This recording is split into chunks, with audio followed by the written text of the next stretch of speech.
Israel में 3 खाली बसों में बम धमाके हुए हैं। इजराइल की राजधानी तेल अवीव में ये धमाके हुए।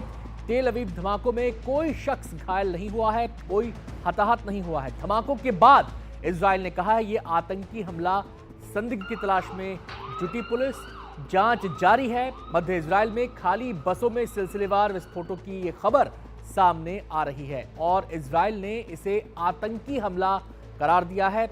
लेकिन राहत की बात यह है कि इस सिलसिलेवार धमाके में कोई घायल नहीं हुआ है, कोई हताहत नहीं हुआ है और पुलिस संदिग्धों की तलाश कर रही है। इन तस्वीरों को आप देख सकते हैं, ये तस्वीरें उसी इलाके की हैं जहां ये सिलसिलेवार धमाके हुए। लेकिन जब ये धमाके हुए, जिन बसों में धमाके हुए वो खाली थी, लिहाजा कोई भी इन धमाकों की वजह से घायल नहीं हुआ है। सीधे हम रुख करेंगे, हमारे संवाददाता उमा शंकर हमारे साथ जुड़ गए हैं इस खबर पर विस्तार से जानकारी देने के लिए। उमा, इजराइल इसे आतंकी हमला मान रहा है और ये ऐसे समय में हुआ है जब जो बंधक हैं उनकी और जो फिलिस्तीनी कैदी इजराइल की जद में हैं उनकी अदला बदली चल रही है। क्या डिटेल्स और निकलकर सामने आ रही हैं इसको लेकर?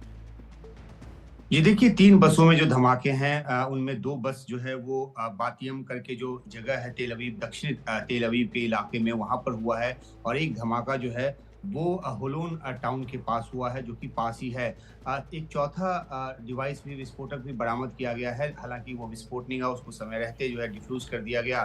तो इस तरह से जो 3 बस धमाके हुए हैं, हालांकि इसमें किसी के हताहत होने की खबर नहीं है, लेकिन इजराइल ने इसे आतंकी जो कार्रवाई है वो करार दिया है। और इसके साथ ही इजराइल की तरफ से आईडीएफ को इस बात का निर्देश दिया गया है कि वेस्ट बैंक में जो काउंटर टेररिज्म ऑफेंसिव है, जो ऑपरेशन है, उसको तेज कर दे।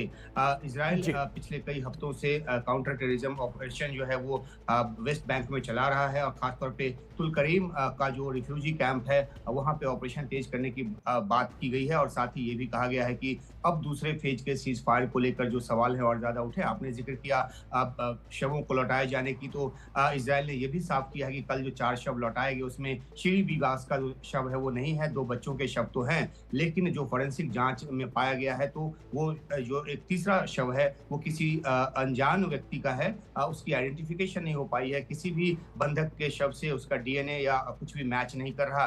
तो इसे भी इजराइल ने सीज फायर नियमों का उल्लंघन माना है। और अब दबाव इस बात पर है कि हमास जो है वो ये बताए कि आखिरकार जो 4 शव लौटाने की बात हुई थी उसमें एक शव जो है वो उसकी आइडेंटिफिकेशन क्यों नहीं हो पाई है। तो जाहिर सी बात है कि इन बम धमाकों की वजह से एक और स्ट्रेन जो है वो है। और दूसरी बात ये है कि शवों की पहचान के बाद इजराइल की जो नाराजगी है और ज्यादा बढ़ी है। बहुत बहुत शुक्रिया आपका उमा इस पूरी जानकारी के लिए।